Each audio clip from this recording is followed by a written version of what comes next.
रहा खेलता सदा जीवन को। जो जिन्होंने राजनीति में इतना बड़ा काम किया, सरदार पटेल, रहा खेलता सदा समझकर इस जीवन को खेल। राजनीति का कुशल खिलाड़ी वो सरदार पटेल। अब पटेल लोग कह रहे सरदार सेना बना ली जाए। अब पटेल लोग कम हैं, मिर्जापुर, भदोही, सोनभद्र, सोनभद्र में तो कम है, लेकिन मिर्जापुर, भदोही, बनारस, इधर आप चलोगे बस्ती, कुशीनगर, फिर उधर चलो बाराबंकी, ये सब बेल्ट कहीं कहीं वो भी अपनी सेना। अब बच गए बेचारे लोहार कुहार, ये कौन सेना बनाएंगे? ये किसी के साथ मिल जाएंगे, छोटी मोटी सेना। जैसे कौरव पांडव तो मेन थे, लेकिन लड़े तो सब राजा, कुछ कौरव दल में कुछ पांडव, जिसकी जहां रहेगी। राजभर लोगों ने अपनी सेना बना ले, कहा भाई किससे मिला जाए? राजभर लोगों ने भी बना लिया सेना। कहा बीजेपी से मिल जाओ, कुछ मिनिस्टर बन जाएंगे, कुछ। हारी पार्टी से क्या मिलना है? अभी छोटे छोटे लोग उसी में इधर उधर रहेंगे, जिधर देखेंगे दाव पेच। लेकिन कुल मिलाकर के भारत को गृहयुद्ध की तरफ ले जा रहा। हमको लड़ना है चीन पाकिस्तान से। हमारे दो दुश्मन सीमा पर परमाणु बम लेकर के हमको आंख दिखा रहे हैं। और दुश्मन पड़ोसी अगर चांडाल मिल गया, भगवान करे पड़ोसी चांडाल ना हो। मान लो आपका पड़ोसी चांडाल, आप बड़े अच्छे आदमी, पड़ोसी चांडाल है। आपकी थोड़ी सी गाय भैंस से दरवाजे चली गई, गाली देना शुरू कर दिया। अबे जानवर है, जा सकता, जब पड़ोस की बात है।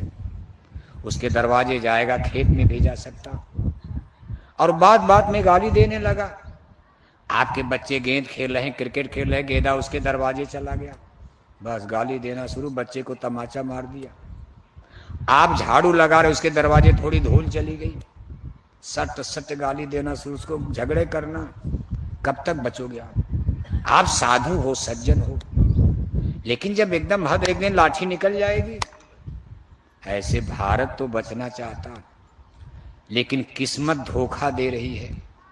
भारत का दुर्भाग्य देखो, इसके दो पड़ोसी बड़े चांडाल मिल गए, पाकिस्तान और चीन।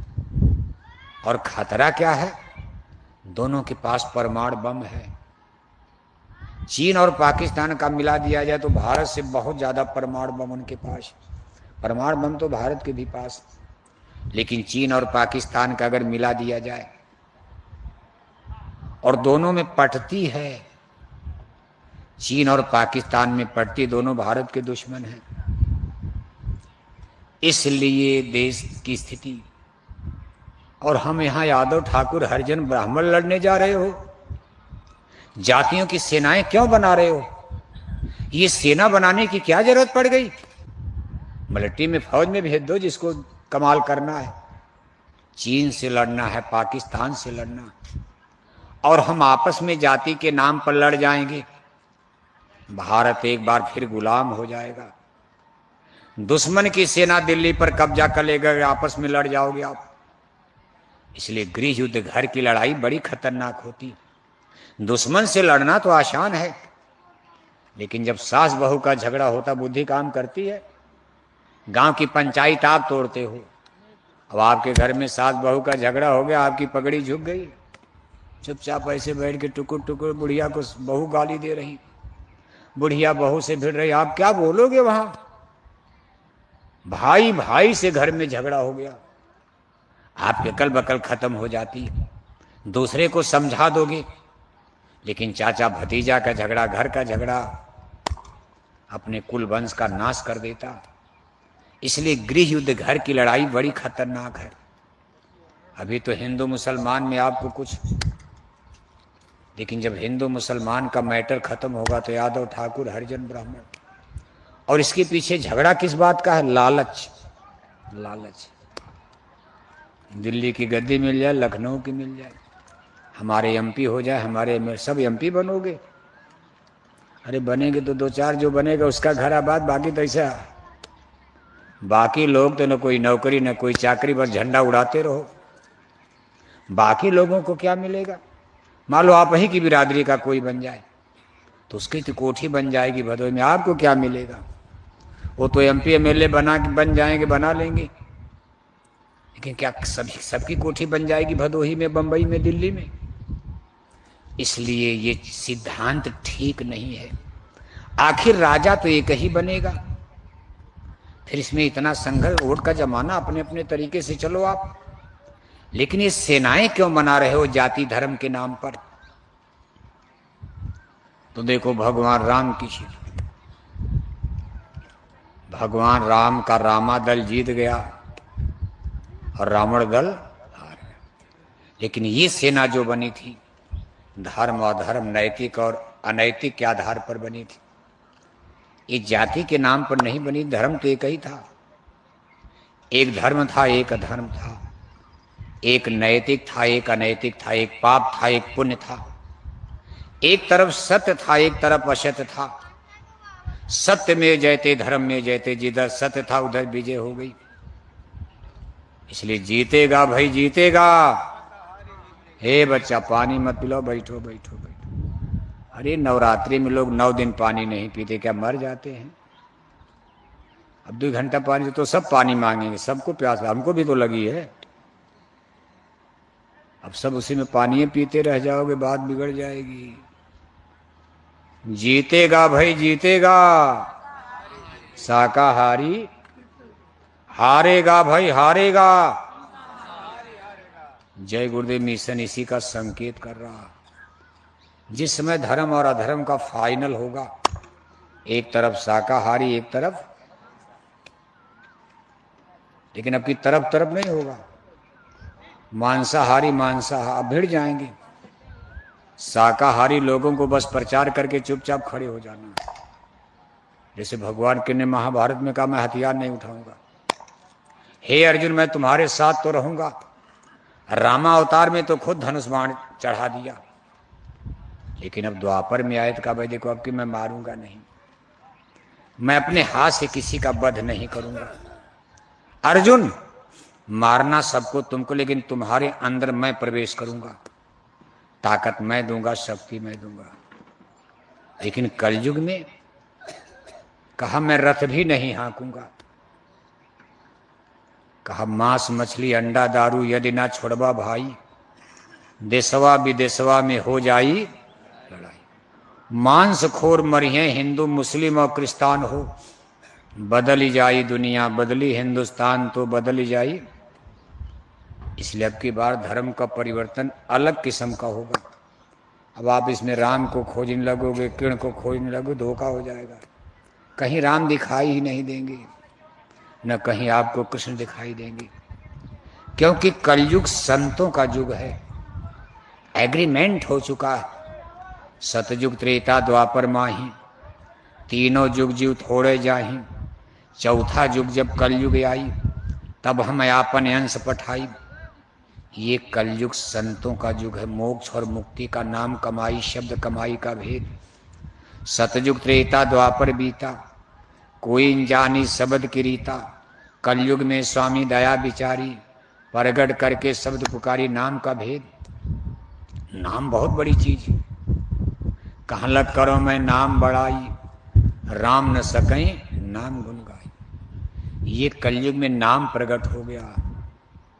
इस नाम के प्रभाव में जो लोग रहेंगे, उनकी अपने आप रक्षा सुरक्षा हो जाएगी। बाकी सब लोग आपस फूटी फौज मले छराज कर, इसमें राम और रावण का दल नहीं। इसमें आपस में जब इतना धर्म बन चुका, धर्म में आपस में लड़ जाएंगे, सब धर्म लड़ेंगे आपस में। तो हाँ, दूसरे की क्या, सब धर्म है आपस में लड़ जाए, हिंदू मुसलमान। कहीं सिख ईसाई लड़के, ईसा मूसा लड़ते नजर आएंगे। आप तमाशा विचित्र होगा देखना। आपकी ड्यूटी इतना है कि शाकाहारी प्रचार करते चलो, हाथ जोड़ते रहो कि हाथ जोड़कर विनय हमारी हो जाएं सब। अभी तो लोग ये करें कि भागो नहीं तो हाथ तोड़ देंगे। अब हाथ के, आपके हाथ जोड़ने से कोई शाकाहारी। आप जिस गांव में आए हो, अहिरानी है, अहिरों का गांव है ना, जबरदस्त अहिरानी है। अहिरों के गांव में जाओ, प्रचार करो, कहीं भागो नहीं तो हाथ तोड़ देंगे। अहिर लोगों लाठी बड़ी जल्दी जोड़ते हैं, डर लगता है अहिरों को सुनाने में। खैर हमको तो बहुत डर नहीं लगता क्योंकि हम भी अहिरानी से ही हैं, लेकिन दूसरे को थोड़ा डर, वो भी आजमगढ़ की अहिरानी के हैं। अब आजमगढ़ से जबरदस्त अहिरानी तो कहीं हमको दिखा, हम तो पूरा हिंदुस्तान घुमाए, ऐसी अहिरानी तो हमने कहीं देखा नहीं आजमगढ़ की तरह। माननीय जोगी साहब का विजय रथ भी आजमगढ़ में आता है तो चक्का जाम हो जाता है, हर जगह जीतते चले जाते हैं, विजय रथ आगे बढ़ रहा। लेकिन आजमगढ़ में पहुंचकर माननीय जोगी साहब का विजय रथ भी ठुक। एक एमएलए जीतना वहां कठिन, 10 एमएलए हैं, एक भी एमएलए जीतना वहां कठिन। एमपी की बात तो छोड़ो, एमएलए तो उसी अहिरानी में हम भी रहते हैं, हम देखते हैं। लेकिन अहिरों के गांव में डर तो लगता है, बात बात पर लाठी चलती है। हमारे भी गांव में खूब चलता, हमारा भी गांव अहिरों का। अब हम इसमें क्या करेंगे, इनको समझाओ उनको समझाओ, छोटे छोटे बच्चे बात बात में लाठी जोड़ लिया। इससे काम कम लेते, देखो ये ब्रेन ब्रेन ब्रेन दिमाग। ऐसा नहीं कि अहिरों के पास दिमाग नहीं होता, दिमाग खूब है। कलेक्टर बनते हैं, एसपी बनते, डीएम बनते, इंजीनियर सब बनते, लेकिन इससे काम कम लेना चाहते हैं। इनकी नस्ल इस तरह की है, आज से नहीं पहले से। भगवान के ने इसलिए इनका नाश करवा दिया। कहा देखो भाई, अगर आप लोग जिंदा रह गए, मेरे जाने के बाद दुनिया को तबाह कर दोगे, मेरे सामने मार दिए जाओ, खत्म हो जाए राजाओं की तरह। राजाओं को तो कुरुक्षेत्र मैदान में मरवा दिया।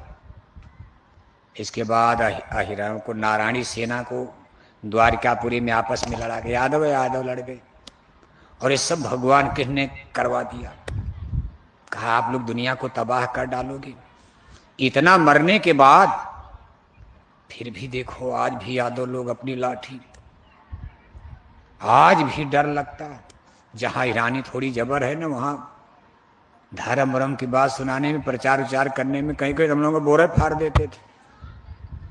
ब्राह्मणों के गांव में नहीं, ठाकुरों के गांव में ब्राह्मण तो भले जो भी मन में सोचे, अरे आइए गुरुदेव जी आइए, बड़े प्रेम से अपना बैठाना उठाना, बगल में बैठाना, चाय पानी, यही तो अंतर है। ब्राह्मण इंटेलेक्चुअल होते, लेकिन अहिरानी में जब गए, अब तो खैर बदलाव हो रहा। अहिरानी में प्रचार में गए, 4 आदमी वहां शराब पी रहे हैं, 5 लोग बैठकर वहां ताश खेल रहे हैं। हे कौन है, बोरा वाले आ गया, चाटा इधर, भागो गांव से, नहीं तो अभी लठ बजेगा। तब तक टोपी उतार लिया, बोरा फाड़ दिया, ये कर दिया। ऐसी ऐसी घटनाएं पहले बहुत हुई, क्योंकि ये लोग सोचते हैं जब तक दिमाग से काम लिया जाए, जब तक सोचा जाएगा, जब तक सोचा जाएगा तब तक उठाओ लाठी, मारो 2 लाठी, 1 मिनट में काम। बाद में पुलिस वुलिस, कोर्ट कचहरी अदालत निपट लिया जाएगा। फाइनल करो 2 लाठी मारकर।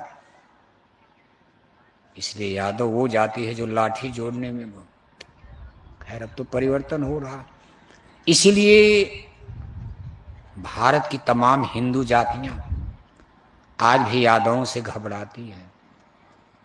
वो कहती भैया देखो, इनको राजा मत बनाना, भले कोई भदोही में जीत जाए, ब्राह्मण जीत जाए, ठाकुर जीत जाए, हरिजन ही जीत जाए, लेकिन कोशिश करो कि दिल्ली लखनऊ में यादवों का राज, क्योंकि इनको, इनकी बदनाम है, ये जीत जाएंगे, गुंडई करेंगे, बदमाशी करेंगे, हाहाकार मचाएंगे।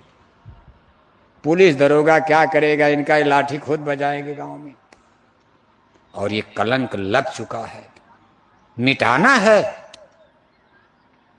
आप ऐसा नहीं, इसलिए छोटी छोटी जातियों को देखते हो आप, तमाम हिंदू जातियां उधर चली जाएंगी, लेकिन अहिरों के चक्कर में जल्दी, बड़ी मजबूरी में भले पड़ जाए, लेकिन यादवों को जल्दी कोई गांव का प्रधान भी, भले यादवों का गांव तो प्रधान तो बन ही जाएंगे, वोट ज्यादा है, आपसे में लड़ जाते, गोली बंदूक चलाते हैं। और जातियां कहती भैया इनको एमपी एमएलए मत बनने देना, रोको इनको, रोको। आप परिवर्तन करना चाहिए। अब ये इंटेलेक्चुअल युग है, अब लाठी डंडे बंदूक का युग गया। बौद्धिक देखो, अमेरिका ने परमाणु बम बना लिया, उसमें कोई पहाड़ थोड़ा न उठाना, बटन दबा दिया, परमाणु बम गिरेगा। आपकी 10 लाख की मिलिट्री है खड़ी, बंदूक लेकर, बड़े बड़े वीर महाराणा प्रताप की तरह, एक परमाणु बम गिर जाएगा, 10 लाख मिलिट्री खत्म। आज लड़ाई भी बुद्धि से लड़ी जाएगी। अब लाठी डंडे का युग खत्म है। आप दिल्ली लखनऊ लाठी डंडे से लेना चाहते हो कि जबरदस्ती हड़का करके ले लेंगे? ना ना ना ना, परिवर्तन करना चाहिए। इंटेलेक्चुअल युग चल रहा है, बौद्धिक युग है। अब यादव लोग होंगे नाराज, मत होना, सही बता, नेताओं को बताना इसको।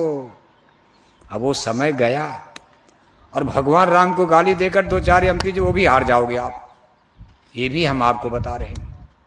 आज की तारीख में भारत में जो रामायण और गीता का अपमान करेगा, जो राम और कृष्ण को गाली देगा, 2-4 एमपी जो जीत रहे, अगले चुनाव में वो भी चुनाव हार जाओगे। आप लहर को समझो, धारा कहां जा रही। ये बात हम इसलिए करें, हमारे गुरु महाराज से जुड़ी वाणी है। सन 70 के दशक में, आज के 50 वर्ष पहले गुरु महाराज 70, 71, 72, 73, 74, ये गुरु महाराज की भविष्यवाणियों का वक्त था। जय गुरुदेव मिशन के इतिहास में ये बड़ा महत्वपूर्ण टाइम माना जाता भविष्यवाणियों का। गुरु महाराज ने ज़्यादातर भविष्यवाणियाँ उसी समय किया है, 70, 71, 72। उस समय गुरु महाराज कहते थे कि बच्चा, आज हमारी बात को लोग भले नहीं सुन रहे, आप जनता नेताओं की तरफ भागी जा रही भगवान मानकर, लेकिन एक समय आगे आएगा कि नेताओं से जनता का मोह भंग हो जाएगा। फिर नेताओं को जबरदस्ती भीड़ बुलानी पड़ेगी, कार भेजेंगे, साधन भेजेंगे, बस भेजेंगे, 100-200 पैसा देंगे, तब इनकी रैली में भीड़ आएगी। जनता धर्म की तरफ मुड़ जाएगी। इसको गुरु महाराज ने रिलीजियस रिवोल्यूशन, धार्मिक क्रांति का नाम दिया था कि जनता एक बार फिर नेताओं को छोड़कर राम कृष्ण की तरह, देवी देवता भगवान की तरफ मुड़ जाएगी। एक और क्रांति का गुरु महाराज ने संकेत दिया, जिसका इंतजार हो रहा। धार्मिक क्रांति इस समय आपके सामने चल रही है। ये कालखंड देखो, रिलीजियस रिवोल्यूशन का, धार्मिक क्रांति का युग चल रहा है भारत में। भारत में पूरे विश्व में खड़ा है, पूरे विश्व में चल रहा। ईरान और अमेरिका इजराइल की लड़ाई भी, तेल, गैस, डीजल, पेट्रोल तो बहाना है। अमेरिका कह रहा है कि हम प्रभु यीशु के लिए लड़ रहे हैं। बाइबिल में जिसको अंग्रेज ईसाई, जिसको अमेरिका में लोग मानते ईसाई धर्म, अमेरिका ईसाई धर्म, वहाँ के राष्ट्रपति डोनाल्ड ट्रंप साहब वो भी चर्च में जाते हैं। उनकी बाइबिल में लिखा है कि प्रभु यीशु मसीह का आने का समय अब आ गया। 2000 साल की बात ही, 2026 चल रहा। ईसा मसीह को जब सूली पर उन्होंने लिखा, उनकी किताबों में लिखा संकेत है कि 2000 साल के बाद मैं फिर धरती पर आऊंगा। I will come with my father.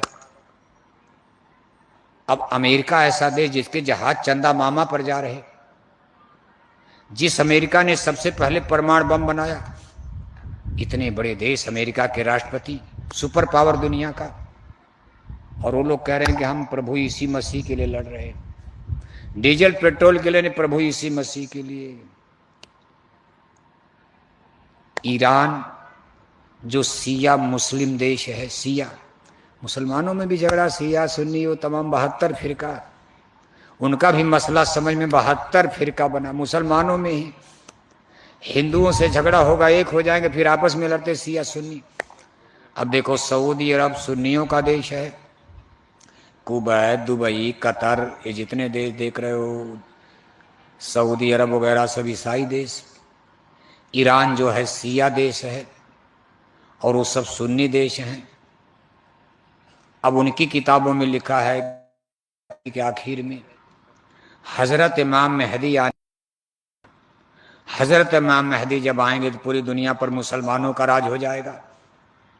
Iran कहता है भाई हजरत इमाम मेहदी के आने का समय हो गया, हम उनके लिए लड़ाई लड़ रहे हैं।